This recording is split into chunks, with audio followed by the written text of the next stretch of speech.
하나님께서 오늘 우리에게 주신 말씀은 사도행전 2장 42절부터 47절까지 말씀입니다. 사도행전 2장 42절부터 47절까지 말씀을 한 절씩 나눠 읽도록 하겠습니다. 제가 먼저 읽습니다. 다 피셨죠? 사도행전 신약의 행입니다. 행전 2장 42에서 47절. 그들은 사도들의 가르침을 받고 교제하며 빵을 떼는 것과 기도하는 일에 전념했습니다. 그 사람들에게 두려움이 임했는데 사도들을 통해 기사들과 표적들이 나타났습니다. 믿는 사람들이 모두 함께 모여 모든 물건을 함께 쓰며 자산과 소유물을 팔아 각 사람에게 필요한 대로 나누어 주었습니다. 그리고 날마다 성전에서 한 마음으로 모이기를 힘쓰고 집집마다 빵을 떼면서 기쁨과 순수한 마음으로 음식을 나눠 먹었습니다. 그리고 하나님을 찬양하고 사람들로부터 칭찬을 받아 주께서 날마다 구원받는 사람들을 더하게 하셨습니다. 네. 저희 양재 타워의 고등부에 하나님께서 성전 재건이라는 비전을 주셨고 그 비전을 중심으로 하나님의 말씀을 함께 나누고 있습니다. 지난주는 성전은 바로 여러분이라고 했어요. 그래서 이 성전을 이루는 성도들의 정체성에 대해서 함께 나눴습니다. 베드로전서 2장 9절을 통해서 5가지 정체성을 나눴어요. 첫 번째, 택하신 족속, 왕같은 제사장, 거룩한 나라, 소유된 백성, 그리고 하나 추가적으로 보면 아름다운 빛을 덕을 선포하는 사람들이라고 말씀을 드렸어요. 이것이 바로 여러분의 정체성입니다. 교회, 여러분이 예수 그리스도를 믿고 이 교회에 나온다면 이건 성경에서 여러분들에게 부여한, 하나님께서 부여하신 정체성이에요. 질문할게요. 여러분, 만약에 여러분에게 그 어벤져스에 나오는 양자 역학을 통해서 과거로 돌아갈 수 있다면 혹시 언제로 돌아가고 싶은가요? 언제로 돌아가고 싶으세요? 초등학생 때 정말 철없이 목무르고 그냥 뛰어다녀도 아무런 염려 걱정 없이 뛰어다녀도 아무런 제재도 없고 그랬던 행복했던 시절, 그죠? 저도 한번 생각을 해봤어요. 언제로 돌아갔으면 좋겠는가? 저는 지금도 물론 행복합니다. 지금도 물론 행복하지만 돌아갈 수만 있다면 고등학생 때로 돌아가 보고 싶다라는 마음을 갖게 됐어요. 왜냐하면 고등학생 때 제가 예수님을 인격적으로 만나게 됐거든요. 그래서 예수님을 만나고 구원을 받아서 정말 내 안에 담아둘 수 없을 만큼 차고 넘치는 하나님의 은혜와 그 행복 가운데 매일매일을 보냈던 것 같아요. 이렇게 행복할 수 있었던 이유는 그렇게 예수님을 만나기 전에 아주 절망적이고 허무함으로 가득한 과거가 있었기 때문이 아닐까 싶습니다. 그렇게 떨어지면 떨어질수록 올라가는 것도 높이 올라가는 것처럼 제가 하나님의 은혜를 그렇게 풍성하게 누릴 수 있었던 건 그 과거에 어려웠던 시절 때문일 거예요. 그런 저의 방황하는 모습을 아주 잘 드러내주는 사진이 하나 있는데요. 양재에는 최초로 공개한 것 같아요. 제 고등학교 때 사진인데요. 네. 고등학생이죠. 네. 자, 보면요. 네. 얼굴에 방황하고 굉장히 불만이 많이 담겨 있죠? 네. 불은 안 꺼주셔도 돼요. 네. 아직 지금이 딱 좋아요. 네. 어느 정도 어두운. 네. 아무리 봐도 정말 이렇게 톡 건드리면 주먹이 먼저 나올 만한. 아니, 불 끄지 마세요! 불 끄지 마! 네. 그래서, 고등학교 때 모습이에요. 근데 그렇다고 제가 막 많이 엇나가거나 그러진 않았어요. 그냥 내면 이 속에서 방황을 많이 했어요. 네. 근데 예수님을 믿고 이렇게 됐어요. 할렐루야. 네, 아멘. 좋습니다. 감사합니다. 빨리 없애고. 근데 예수님을 만난 이후에 제 삶이요, 송두리째 변했어요. 180도 변했어요.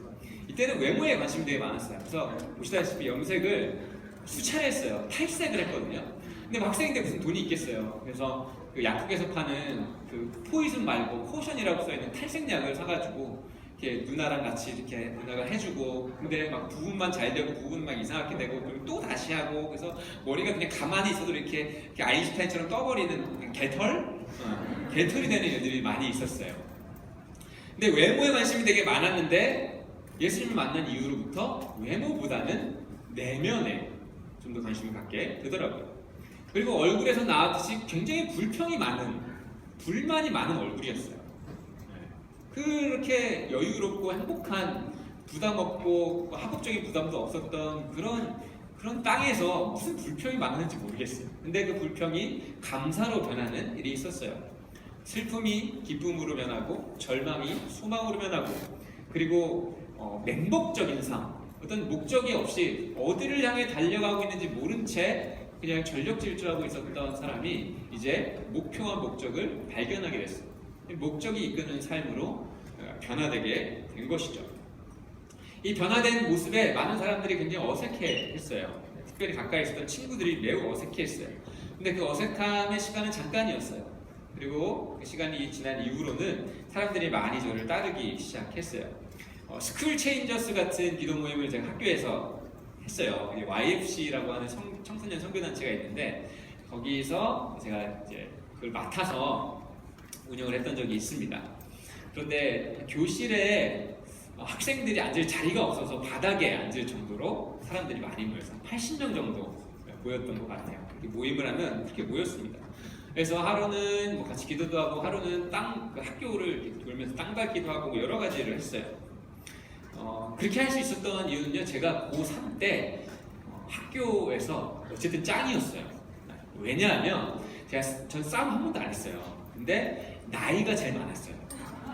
제가 이제 거기 고등학교 5년제거든요. 첫 해 들어갈 때 사람들이 처음에 영어 때문에 어렵다고 1년 낮춰 들어가라는 거예요. 낮춰 들어갔죠. 낮춰 들어갔어요. 그래서 동생들이랑 같이 지냈어요. 1살 동생들이랑. 근데 고3이 되니까 제 위에 아무도 없는 거예요. 완전히 제 세상인 거죠. 그냥 제가 말하면 다 해요. 군대는 안 갔다 왔지만 군대 말년병장에 가서 그런 느낌이었던 것 같아요. 네. 제가 말하면 다 하는 거예요. 저에게 그때 은혜가 가득 차 있었고, 그리고 하나의 꿈이 있었어요. 뭐였냐면, 고등학교 3학년 이제 졸업하는 친구들이 이제 막 들어온 중2 학생들이죠. 한국 나이로 보면. 왜냐면 고등학교 5년제라고 했으니까. 중2 학생들의 이름을 다 외울 정도로 서로 친한 공동체를 만드는 게 제 어떤 소망이었어요. 그래서 제가 제 마음대로 했죠. 제 마음대로 막 했어요. 이제 나이 많은 친구가 좀 나이 어린 애를 괴롭히면 제가 불러다가 뭐라고 하고, 그리고 막 서로 이름 외우게 하고, 이름 불러주고. 그래서 어느 순간 보니까 이 학교가 거의 천하 통일된 것처럼 한국 사람이 거의 한 100명 정도 되는데, 그 도서관 옆에 농구장이 있고, 농구장 옆에 테니스장이 있어요. 거기에 이제 한 곳에 쭉 모여 있는데, 점심 시간만 되면 진짜 한 10명 빼고는 다 거기에 모여 있었어요. 다 거기에 모여서 서로 농구하고, 농구공으로 족구하고, 밥 나눠 먹고, 아무튼 정말 제가 꿈꿨던 아름다운 공동체가 이루어졌다라는 거예요. 근데 만약에 제 안에 하나님의 은혜가 없었고 그런 변화가 없었다면 이런 일도 없었을 겁니다. 제가 이런 얘기를 왜 장황하게 말씀을 드리느냐, 여러분, 정체성이 변하면요 삶이 변할 수밖에 없어요. 내가 누구인지에 대한 정체성이 바뀌면 삶이 변할 수밖에 없다라는 거예요. 성도의 정체성이 바뀌니까 여러분 뭐가 바뀌어요? 성도가 연결돼서 이루는 교회의 모습이 바뀌기 시작합니다. 어떻게 바뀌냐면 초대교회의 모습이에요. 초대교회의 모습에 이런 요소들이 생겨나기 시작했어요. 사도들의 가르침이 있었고요. 또 사람들의 칭찬을 받았어요. 하나님을 찬양하는 소리가 계속됐고, 기도하기를 힘썼고, 또 기사와 표적들이 있어서 사람들이 교회를 두려워하기 시작했어요. 또 성도들 간에 빡을 떼는 성찬이 있었고, 또 선한 마음으로 식사하고 또 교제하는 것들이 있었고, 그리고 결국 하나님께서 공동체에 구원받는 자들을 더 늘게 하셨다라는 거예요. 초대교회가 성령을 체험하기 전까지 그 정체성이 변화되고 온전하게 하나님의 은혜를 맛보기 전까지는 그들은 문을 걸어 잠그고 기도만 했었습니다. 그런데 이제 그렇게 기도하고 하나님의 성령을 받은 이후부터는 완전히 180도 성들이 이제 바뀌어버린 겁니다. 좀 더 공격적으로 하나님의 말씀을 가르치고 전하기 시작했어요. 바뀐 모습이요, 그 당시 로마 사회에 아주 큰 반향을 일으켰습니다. 그래서 지금 이 여러 가지 요소들을 적어놨는데요, 이것들이 지난주에 배웠던 베드로전서 2장 9절과 어떻게 연관이 있는지 한번 오늘 같이 살펴봤으면 좋겠습니다. 여러분 뭐 시험 기간에 이렇게 막 매칭하는 거 그런 시험도 있나요? 1번이 있으면 3번하고 이게 매칭하고 그런 걸 한번 해봤으면 좋겠어요. 자, 성도의 정체성 5가지가 있죠. 택하신 족속, 왕같은 제사장, 거룩한 나라, 소유된 백성, 빛의 선포자 있습니다. 이거를 이제 오른쪽에 있는 초대교회의 모습과 연결을 지어야 해요. 여러분 한번 생각해 보세요. 택하신 족속 하면 뭐와 연결이 될 수 있을까요? 이거 쉽지 않아요. 택하신 족속 하면 뭐와 연결될 것 같아요? 그냥 얘기해 주세요. 구원자를 높인다.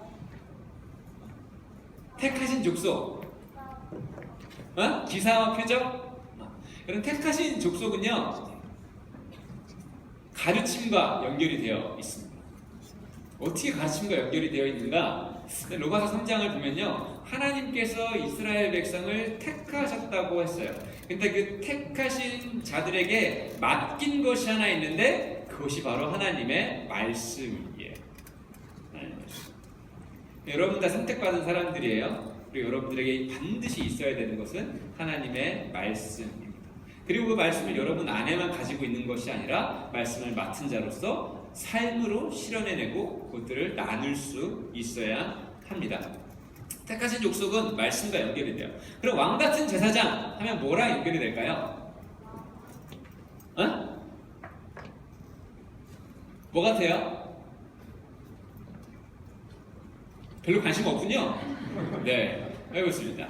왕같은 제사장은요, 찬양과 기도와 연결이 됩니다. 여러분, 제사장은 중재자였어요. 중재자. 이스라엘 백성들과 하나님 사이에서 중재하는 역할을 하는 사람들이었습니다. 그래서 제사장들에게 있어서 백성들을 위해 기도해 주는 것, 이것이 매우 중요한 제사장들의 역할이었습니다. 또한 레위인들, 제사장들이 그 성전에 드려지는 모든 찬양을 담당했어요. 초대교회에서 사람들이 하나님을 찬양하고 기도했던 것, 이것은 왕같은 제사장인 우리들에게 주어진 성도의 모습이라는 거예요. 세 번째, 거룩한 나라. 거룩한 나라는 초대교회의 어떤 모습과 연결이 될 수 있을까요? 바로 기사와 표적, 그리고 성찬과 연결이 될 수 있습니다. 여러분, 디모데서에서 혹시 경건의 능력이라는 단어를 들어본 적이 있으신가요? 경건의 능력. 여러분, 하나님의 능력은 경건한 사람을 통해서 이루어집니다. 하나님의 능력은 경건한 사람을 통해서 이루어져요. 기사와 표적들, 하나님 앞에서 바로 서 있는 사람들, 하나님과 가까이 있는 사람들, 하나님의 그 거룩하심을 본받아 거룩을 추구하는 사람들을 통해서 기적과 표적을 이루셨어요. 그리고 그런 사람들이 모여서 함께 예수님의 그 찢기신 몸을 생각하며 빵을 떼었던 그것이 바로 성찬입니다. 그래서 우리는 거룩한 나라라는 정체성은 초대교회의 기적과 표적 그리고 성찬과 연결이 되었다는 것을 알 수 있어요. 2개밖에 안 남았어요. 소유된 백성. 소유된 백성, 하나님의 소유. 뭐와 연결될까요? 바로 통용, 나눔과 연결이 됩니다. 그리고 하나님의 소유라는 건 뭐예요? 우리는 하나님의 것이라는 거예요. 그죠? 한번 저를 따라해서 나는 하나님 거다. 자, 그러면 나는 하나님 건데요. 그러면 여러분의 것은 그럼 누구 거예요? 하나님 거예요. 여러분에게 있는 생명, 여러분의 시간, 여러분의 재능, 여러분의 환경, 물질, 이게 다 누구 거예요? 하나님 거예요. 하나님 거. 하나님 겁니다. 그러면 그걸 인정하고 나면 우리는 이것을 필요한 사람들에게 나누어 줄 수 있는 거예요. 나누어 줄 수 있는 거예요. 소유의 문제이죠. 그래서 이제 바나바 같은 경우는 굉장히 부유한 사람이었는데 그 가난한 사람들을 돕기 위해서 자신의 토지를 사도들에게 이제 헌납을 하고 그 토지들을 팔아서 사람들의 필요를 채워줬죠. 뭐 이 모습을 보면서 공산주의 같다라고 얘기하는 분도 계세요. 근데 좀 달라요. 많이 달라요. 좀 틀린 점 중에 하나가 이거는 강제적이지 않아요. 자율적이에요. 아나니아와 삽비라가 자율적으로 모든 것을 드린다고 거짓말을 했잖아요. 그리고 죽었잖아요. 근데 그때 베드로가 이렇게 말해요. 누가 이거를 강제적으로 너희들에게 빼앗았냐? 너희들이 자원하는 마음으로 준 거 아니냐? 그 준 만큼만 솔직하고 정직하게 얘기하면 되는데 왜 그걸 부풀려서 얘기를 했느냐? 너희들 성령을 속인 거다. 무슨 말이에요? 이건 강제성이 없다라는 거예요. 다 자율성이라는 거예요. 자원하는 마음. 이런 모습이요. 당시 로마 사회, 지금과 많이 비슷한 로마 사회에 큰 충격으로 다가왔습니다. 내 것이라고 생각하면 나누기 어려워요. 내 것이라고 생각하면. 최근에 제가 자전거를 좀 탔어요. 제 자전거 있진 않고 누구에게 빌려주셔가지고 자전거를 탔는데 이제 여름이 됐잖아요. 자전거 옷이 되게 중요하거든요. 이게 그렇게 타이트하고 막 여자분들이 되게 싫어하는 그 옷 있어요. 그죠? 네, 이 눈을 어디에 넣어야 될지도 모르고 그 옷을 입어야 돼요. 안 입으면 되게 타기 힘들거든요. 근데 저희가 이제 겨울옷밖에 없었어요. 근데 이제 갑자기 날씨가 더워지면서 여름 옷을 사야 되는 일이 있었어요. 그래서 어디 가는 길이어서 가서 그런데 또 때마침 거기에 자전거 샵이 있는 거예요. 그래서 할렐루야, 하나님이 날 정말 사랑하시는구나, 날 인도하시는구나. 그래서 차를 딱 주차하고 들어갔어요. 근데 또 때마침 30% 50% 할인을 하고 있는 거예요. 할렐루야, 하나님. 그래서 그 중에 그냥 제일 싼 걸로 샀어요. 사고 나왔습니다. 그리고 볼일을 보고 왔어요. 근데 며칠 전에 저기 고지서가 하나 날라왔어요. 그 불법 주차 고지서인데요. 그 자전거 샵 앞이 그 어린이 보호 지역이었대요. 근데 그날 제가 차가 없어가지고 이렇게 이제 교회 차를 제 사적으로 사용한 건 아니고 교회 사용을 하는 가는 길에 교회 차를 빌린 거예요. 오해하지 마세요. 교회 차를 타고 갔던 거였어요. 그 어린이 보호 지역에 승용차를 대면 그래도 한 5만 얼마 해요. 벌금이. 근데 승합차였거든요. 9만 원인 거예요. 근데 그거를 이제 기간 내에 내면 20% 할인해 준대요. 또 72,000원을 벌금을 내야 된 거예요. 30% 할인했다고 얼마나 좋아했는데 75,000원. 그 바지를 3개, 4개 살 수 있는 돈이었어요. 근데 그거를 납부했죠. 바로 납부를 했어요. 근데 한 이틀 동안 너무 짜증이 나는 거예요. 뭐냐? 누구에게 짜증을 내야 될지도 모르겠어요. 저에게 짜증을 내야 되겠죠? 근데 그냥 이 상황이 너무 짜증이 나는 거예요. 그 72,000원이라는 정말 얼마나 내가 아껴 사는데 그 돈이 사라진다는 것 자체에 너무 낙심이 되는 거예요. 그래서 그냥 아무렇게나 갑자기 운전하다가도 갑자기 그 생각이 나면은 이런 이제 불평이 나오기 시작한 거예요. 근데 이 불평이 너무 자주 제 마음을 힘들게 하는 거예요. 그래서 하나님께 이건 해결해야겠다. 하나님께 기도했어요. 하나님, 지금 제 안에 어떤 마음이 있길래 이런 불평이 계속 나오는 겁니까? 근데 딱 그 마음을 주셨어요. 야, 경원아, 지금 네가 갖고 있는 거 너 거라고 생각하고 있어. 이게 내 거라고 생각하니까 아까운 거예요. 그렇다고 뭐 이거를 내라 이게 아니라 그냥 내 안에 내면에 문제가 있었던 거예요. 내가 가지고 있는 거, 내 수중에 있는 거, 내 통장에 있는 게 내 거라고 생각했구나. 그래서 이것이 내가 원하지 않는 곳에 지출이 됐을 때 내가 그렇게 힘들어했구나. 고백했어요. 하나님, 맞습니다. 내가 가지고 내 생명도 하나님 건데 내가 가지고 있는 거 그돈 몇 푼이 그게 내 거 아닙니다. 하나님 겁니다. 그렇게 고백하고 나니까 더 이상 짜증 물지 않아요. 여러분, 초대교회 사람들이 어떻게 이것들을 나눌 수 있었는가? 두 가지였던 것 같아요. 첫 번째, 나는 하나님 거다. 나는 하나님 거다. 그리고 두 번째, 내게 있는 이 물질들은 하나님의 은혜에 비하면 비교할 수 없는 것들이다. 그만큼 가치 있는 것들이다라고 생각을 했을 것 같아요. 그래서 그렇게 나눌 수 있었던 거죠. 마지막입니다. 빛의 선포자. 네, 빛의 선포자. 뭐 있죠? 구원자의 수를 늘리셨다. 구원자의 수를 늘리셨다. 여러분, 하나님의 아름다운 덕은요, 우리 안에 가두고 감추고 있는 것이 아닙니다. 이것은 선포해야 돼요. 여러분, 개역개정에서는 이 선포라는 단어를 선전이라고 했어요. 여러분 광고자가 되어야 돼요. 선전하는 사람들이 되어야 돼요.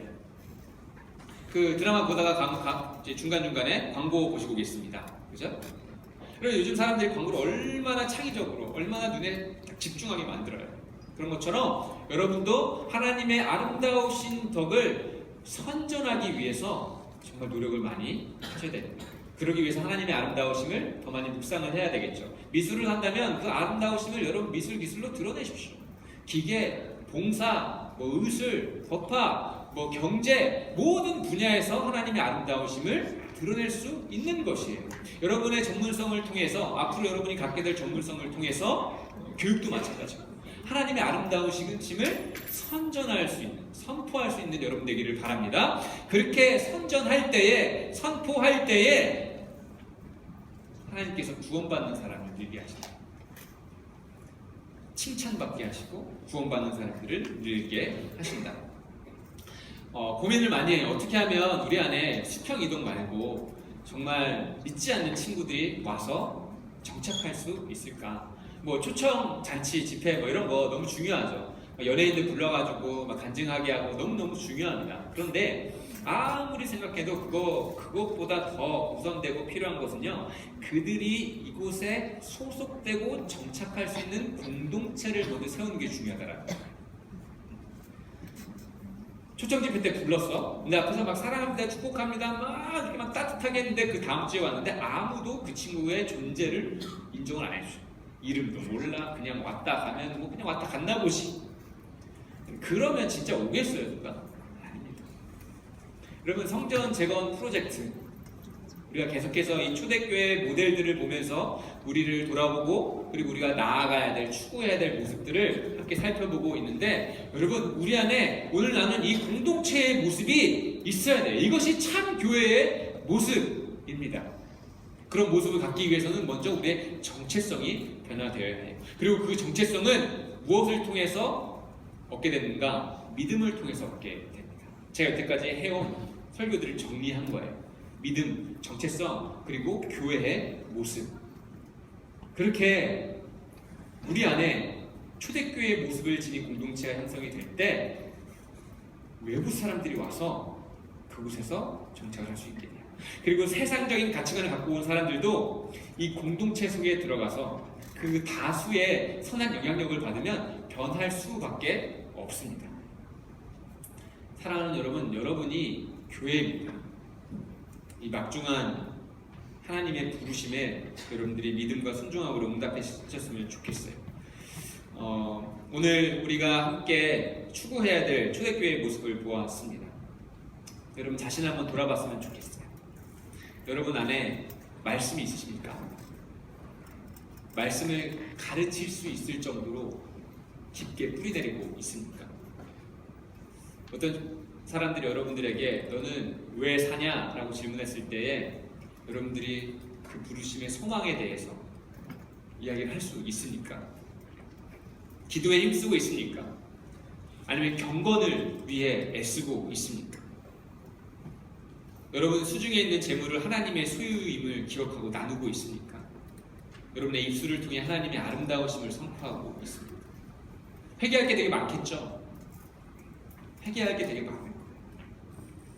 하나님, 그동안 우리가 초대교회, 교회의 모습과는 거리가 먼 인생을 살았군요. 다시 한번 주님께 돌아갑니다. 하나님의 말씀으로 우리를 채워주십시오.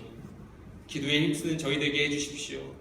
경건의 훈련을 통하여서 경건의 능력을 지닌 사람들이 되게 해주십시오.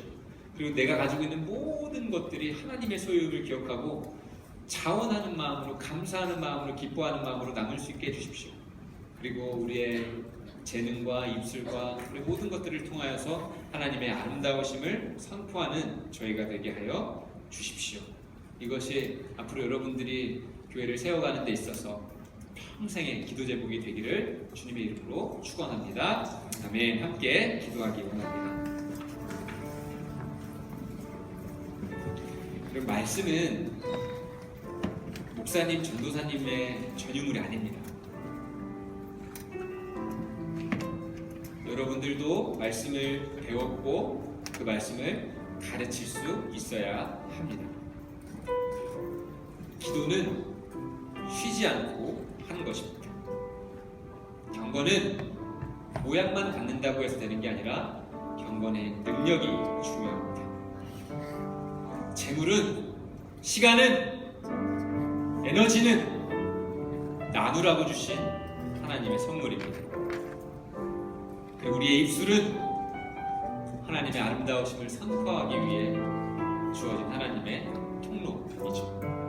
여러분, 그 목적대로 살고 있으십니까?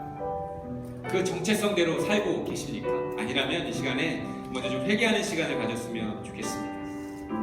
하나님께서 저를 택하신 족속, 왕같은 제사장, 거룩한 나라, 소유된 백성, 그리고 빛을 선포하는 선포자로 부르셨는데 제가 그렇게 살지 못하겠습니다.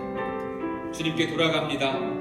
택하신 족속으로 하나님의 말씀을 맡은 자의 역할을 감당하게 도와주시옵소서. 왕같은 제사장으로 찬양하고 기도하는 인생 되게 하여 주시옵소서. 거룩한 나라로 기적과 표적을 일으키며 또한 아름다웠고 선한 성찬 교회를 나눌 수 있는 저희 되게 하여 주시옵소서. 또한 소유된 백성으로서 나의 소유를 주님의 뜻을 위해 나눌 수 있는 그런 마음을 허락하여 주시옵소서. 그리고 하나님의 아름다우신 덕을, 그 빛을 선포하는 선포자로 나를 세워 주시옵소서. 함께 여러분 개인의 삶을 올려드리며 성성으로 기도하며 나아갑니다. 기도하겠습니다.